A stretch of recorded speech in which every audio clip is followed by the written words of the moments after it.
கரூர் விஜய் பிரச்சாரத்தில் 41 பேர் பலியான வழக்கு தொடர்பாக காவல் உதவி ஆய்வாளர்கள் 7 பேரிடம் நேற்று சிபிஐ அதிகாரிகள் விசாரணை நடத்திய நிலையில் அவர்களில் 3 பேர் இன்று மீண்டும் விசாரணைக்கு ஆஜராகியுள்ளனர்.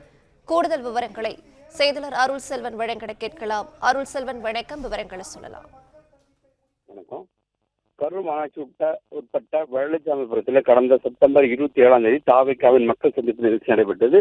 அந்த நிகழ்ச்சியின் போது ஏற்பட்ட கூட்ட நெரிசல் காரணமாக 41 பேர் உயிரிழந்த வழக்கு சிபிஐ விசாரணை மேற்கொண்டு வருகிறார்கள். கரூர் மாவட்ட ஆட்சியர் அலுவலக வளாகத்தில் இருக்கக்கூடிய சுற்றுலா மாளிகையில் தங்கியுள்ள சிபிஐ அதிகாரிகள் கடந்த 4 நாட்களாக தீவிர விசாரணை மேற்கொண்டு வருகின்றனர். அது முதல் 2 நாட்களை பொதுமக்கள் மற்றும் அந்த பகுதியில் இருக்கக்கூடிய வர்த்தக கடைக்காரர்களிடம் விசாரணை மேற்கொண்ட நிலையில நேற்று காலை காவலர்களை விசாரிக்க ஆரம்பித்தார்கள். காலை 9 மணி அளவில் ஆஜரான 12க்கும் மேற்பட்ட காவலர்கள் விசாரணை மேற்கொண்ட நிலையில நேற்று மதியம் 3 மணி அளவில் சிறப்பு உதவி ஆய்வாளர்கள் விசாரணைக்காக ஆஜரானார்கள்.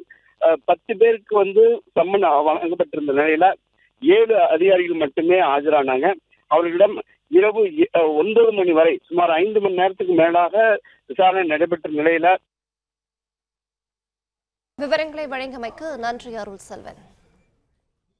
பிளே ஸ்டோர் மற்றும் ஆப் ஸ்டோரில் இருந்து பாலிமர் செயலியை QR கோடு மூலம் பதிவிறக்கம் செய்யுங்கள். செய்திகளை உடனுக்குடன் பெறுங்கள்.